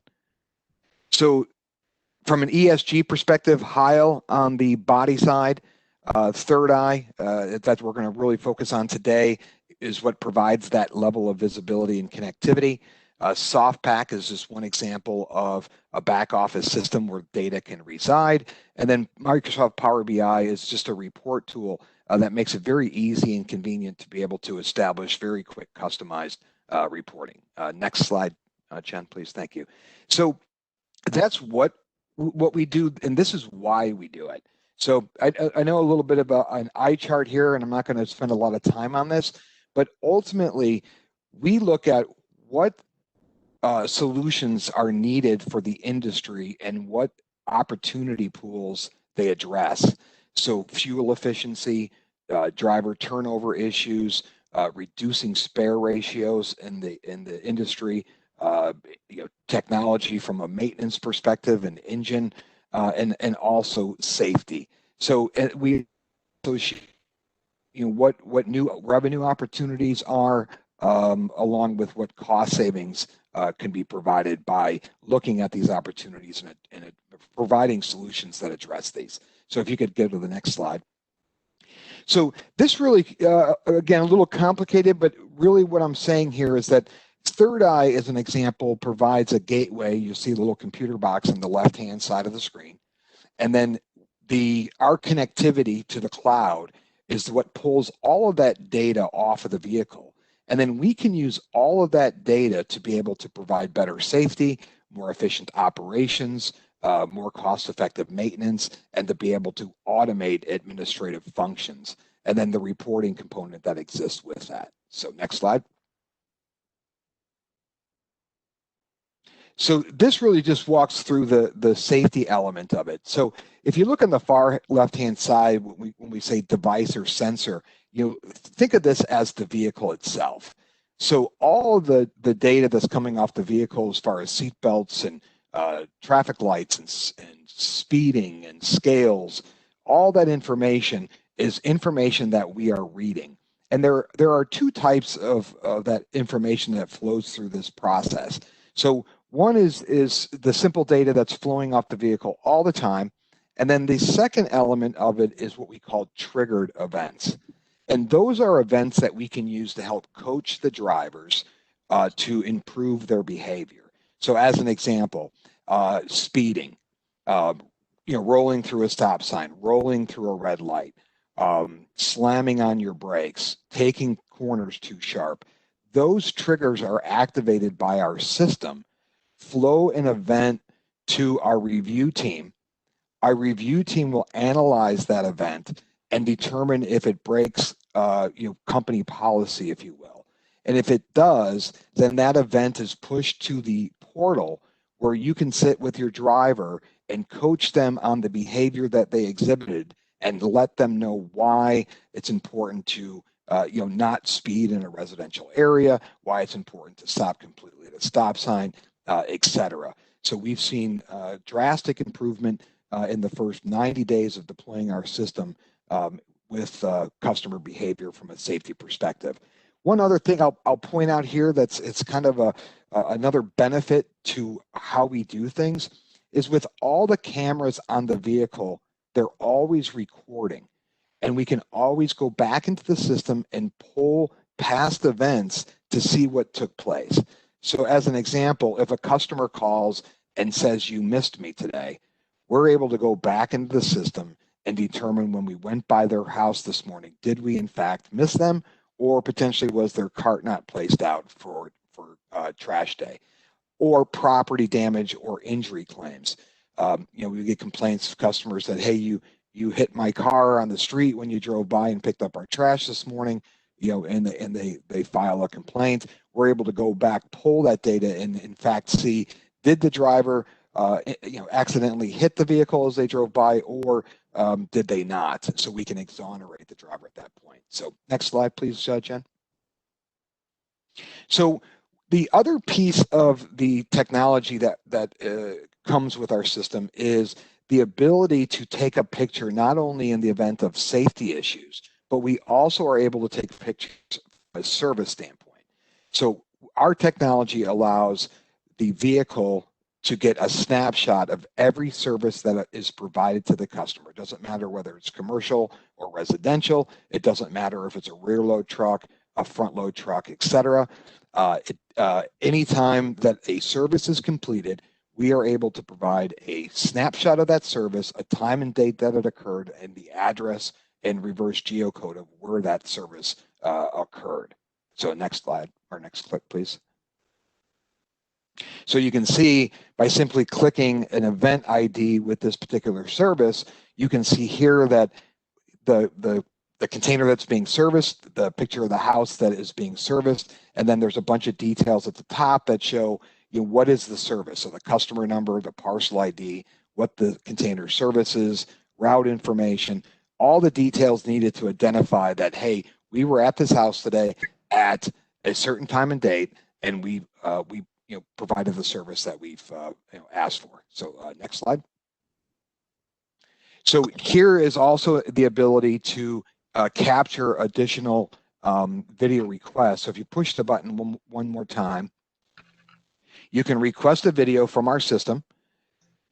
When you do that, you just simply enter the address that you're interested in, and you'll see that the street map is highlighted where this is the path the truck drove on. So this is the video that we're going to pull, and then click it one more time.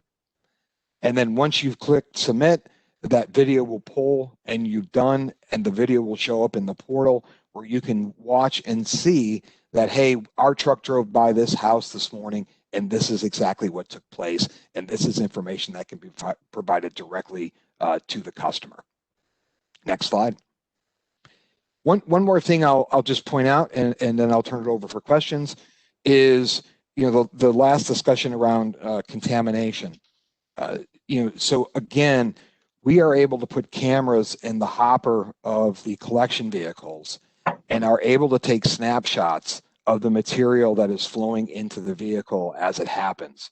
So there is the ability for us to go back and identify that if somebody has put a contaminated load in the truck, we are able to go back to that customer and address it specifically with them to say, hey, these are the types of contents that we cannot be placed in the recycling can. So moving forward, please refrain from doing so. Mr. Monson, we want to thank you for your presentation. Very, very insightful information. I know this is geared to the haulers, a process that they would use. So one of the recommendations or proposals that I have I will ask Rob and Michelle what they think to take this over to talk with the subcommittee, because residential collection, this would be something for consideration in the residential collection discussions, additional discussions. Also, Councilmember Patoka, to see what the appetite is, what the hauler community thinks about this part of it, to add to our further deliberations. Yes, ma'am. No, that sounds great. Thank you so much, Eric. So Michelle and Robin, Councilmember Patoka, are you comfortable with any further discussions going over into the subcommittee, the subgroup? This is Rob Singleton. We are a Third Eye customer. Can't speak highly enough about the system. It's excellent. It does come with a cost, and it's not an inexpensive system by any stretch, but we analyzed the different options that were available to us a couple years ago and decided that this system made the most sense to us. And we now have it installed in over 50 of our collection vehicles. Okay. It is as advertised. Okay, very good insight. But are you all interested in taking over into your discussion? And if there's interest, then we can also look at it from the financial lens, the financing lens. Sure. Okay. Okay. Excellent. Stacy? Yes, that's Councilmember Patoka. Yes. Yes, just one comment, and I don't want to take us into an area we don't want to go, but I feel like I have to say it. So we get a lot of complaints about some of the haulers urinating while they're en route. And is that something that the third eye could help with identifying who is doing it and how we might stop that behavior? Councilmember Patoka, I would have to defer to, well, Mr. Singleton, since they have the product, he might be able to lend more insight into that. I don't know, but I know that we do get that complaint. Yeah. Yep. Ms. Rogers, if you don't mind, this is Eric Munson. I'll address that. You know, yes, that is exactly one of the use cases that can be utilized, as unfortunate as it is. And that's one of the benefits of the system, is that we are not only able to see what the driver is doing at all times, but we're able to collect all the information that's taking place around the vehicle at all times. So, you know, we see instances where our customers request video for that particular reason, and we are able to provide that video for them so they can address that situation with the driver. We actually get residents that send in videos to us of this situation. They either are taking it themselves or their doorbells take the video. Lovely. It's unfortunate, but it's something we need to address. Okay. Yes, Councilmember Patoka, we are absolutely and keenly aware of that. And I will say that the callers and Mr. Beechler's team have discussed this issue as well. So, you know, that's a part maybe over into the holler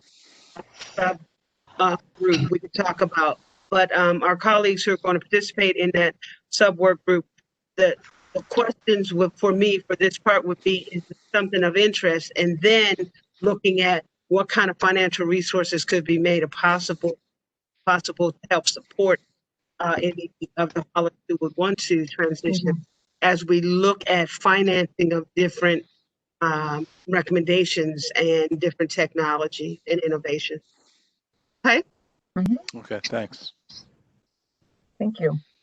Okay, so we are, thank you again, Eric. Appreciate your time. No, thank you. You guys have a wonderful holiday season. Okay. Thank you. Thank you so much. Send any questions that come out of the group. Thank you very much. Thanks. So we are in our open discussion collaboration time. I know we've been having kind of a back and forth, but we have some time reserved here at the end, and then really can just save a few minutes for recap and next steps. So any topics, sort of open floor. Could be reactions. I know sometimes it's a lot of information all at once, so you can always.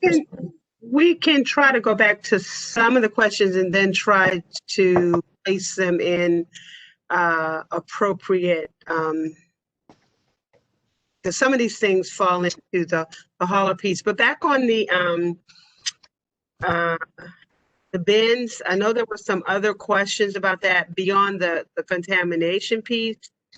The thing about the presentation about collection rates and fees to benefit the haulers, I think we need to unpack that one a little bit in terms of what that means. So from the standpoint of fees to benefit the haulers, if this is from C. Connor. We want to spend a little bit of time on that part, because I think the biggest thing is, what is this something that we can look at their reports? Is it a best practice that we would consider? But also, what additional resources need to be infused into our system in order to move in such a way? That's where the financing piece is going to come in, and the modeling once we say we're interested. It's Mike Beechler here. I'd just like to make a comment back to one that Harvey made in the beginning. Harvey made to me, and Harvey said that our current system is a lot like the old party line dial tone telephones. Now, some of us can remember that because we're that old. But the issue is, how do we as a system go from dial tone party line to cell phone technology? And a lot of what we're seeing today is what I would call the apps that once you have a basic system, you can add to your cell phone. Right. And I just love that analogy, and I thank you so much for that, Harvey. And the core issues is, how do we become a cell phone system that we can then add these apps to it? So always don't lose sight of that core issue of how do we get to the cell phone where we can do these things.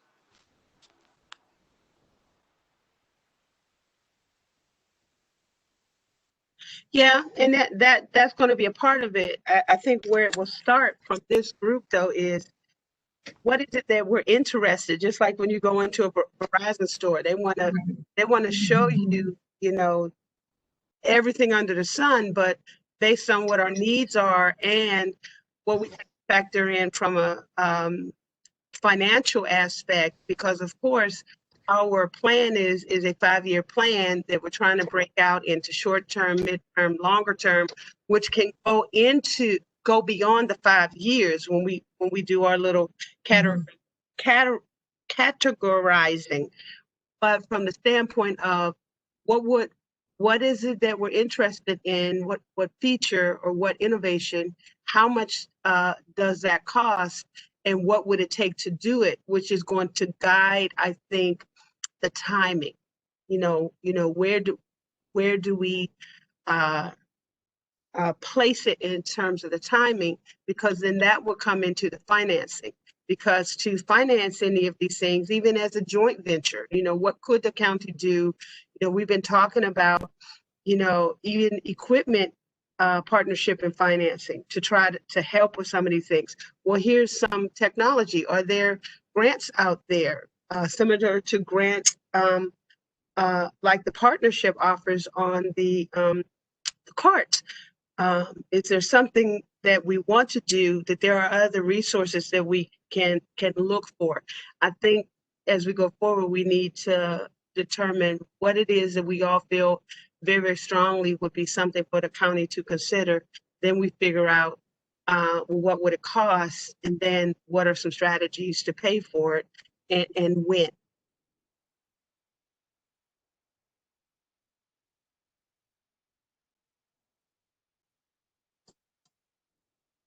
Okay.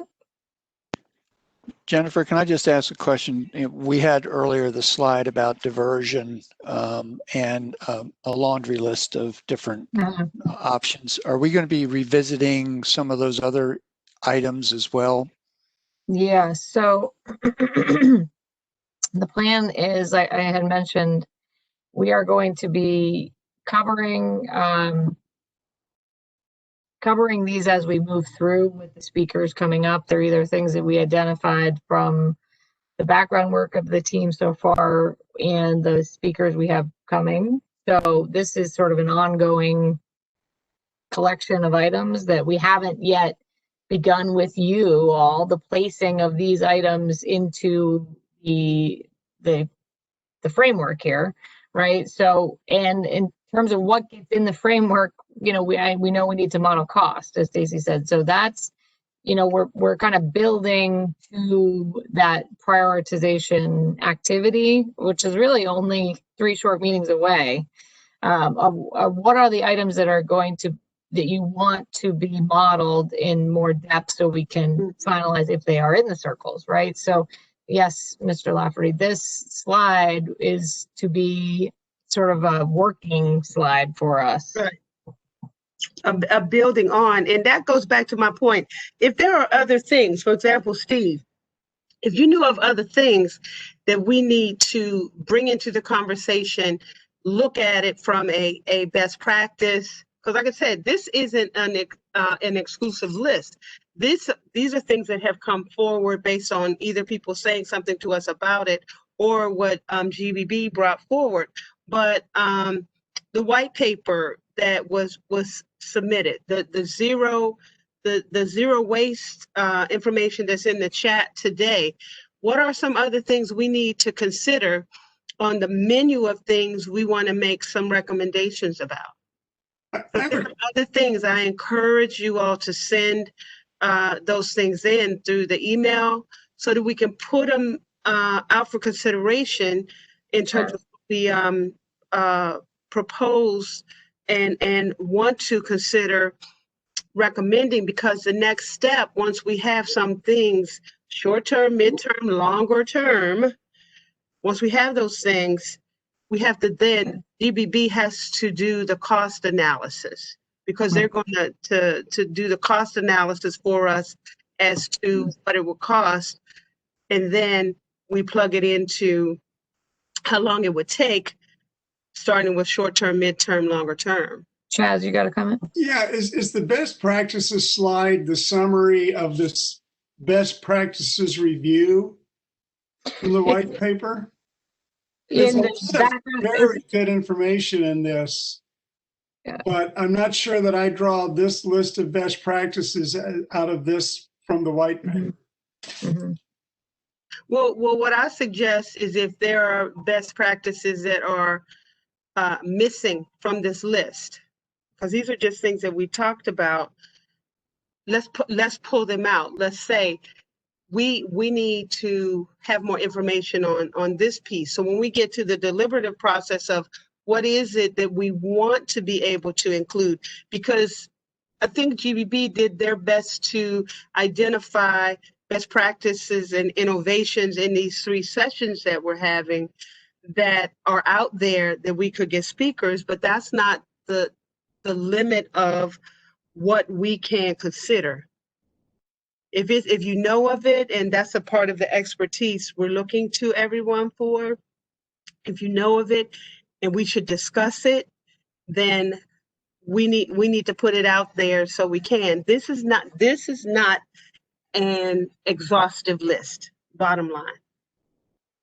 But what's out there already, we need to try to say, well, yeah, we think, based on what we heard, we think we want to, build a recommendation around certain things. Thank you. Okay. So if there's something you saw in the white paper, not on the list now, call us out, either through email, chat, or the chat, or also in the email, the email that we've set up for the work group.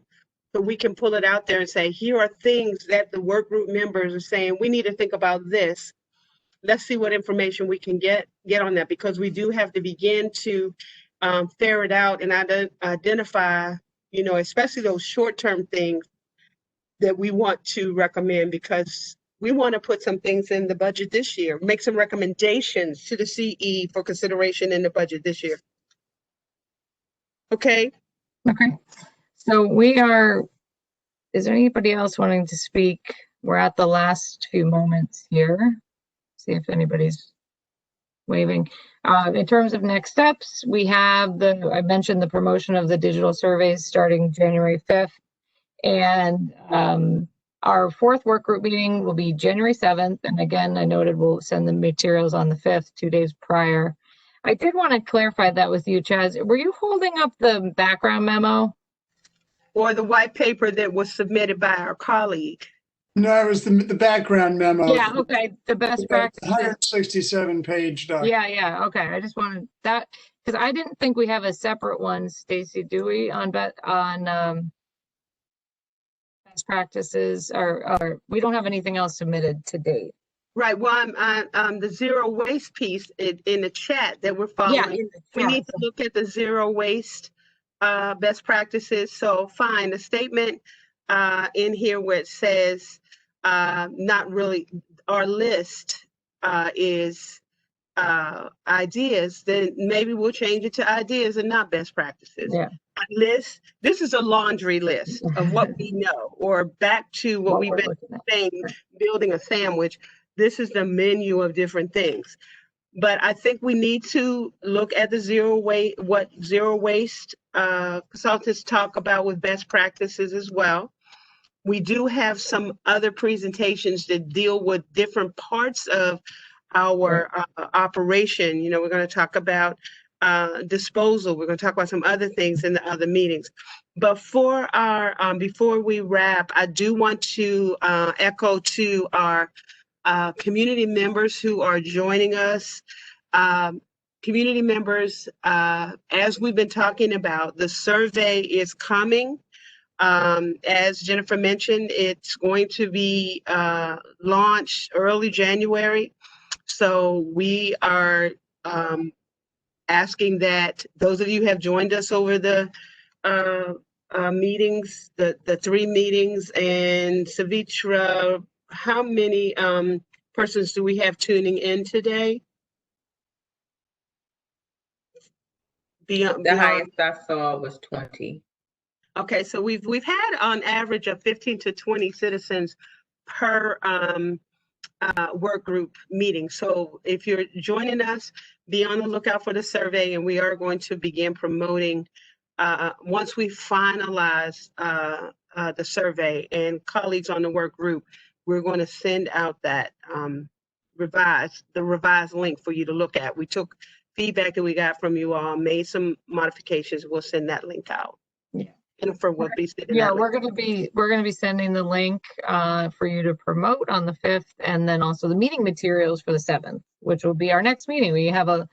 I hope everyone's enjoying winter holidays and coming up holidays also. Well, Jennifer, aren't they going to get the updated link before to promote, just so they see the changes that we made? We can, if you want. I'd like it to go out one more time in the beta, in the test environment, so you all can see the changes that were made based on the input that you gave us. Great. Okay, I can send updated links with the PowerPoint. Well, everyone has the PowerPoint slides from today. But we do have Delegate. Jennifer, they don't have our colleagues who presented today. They have this. They should have that. Nobody had that? They have everybody's PowerPoint. Yeah, they have everybody's, but not Delegate Hills. Not Delegate Hills. All right, so with Delegate Hill's PowerPoint, we can send that out and the updated link, so you all can see the changes that were made to the survey. Okay. Great. And then this is our plan ahead for the group and our meeting schedule. And I think then we're at the very end. And again, there's the solid waste work group email at the bottom for the group to use for comments. Okay. Okay. So we want to wish everyone a safe and happy holiday season, and to you and your families, be on the lookout for the link, and also we'll send the updated questions as soon as we get them all cleaned up, and then we'll do we'll send out the meeting materials, as Jennifer said, prior to the meeting. Okay. Thank you. Right. Thank you all. Thanks, everyone. Stay safe and have a happy holiday. Input. Thank you. Have a wonderful holiday season. Bye. Thank you. Bye-bye. Bye. Bye.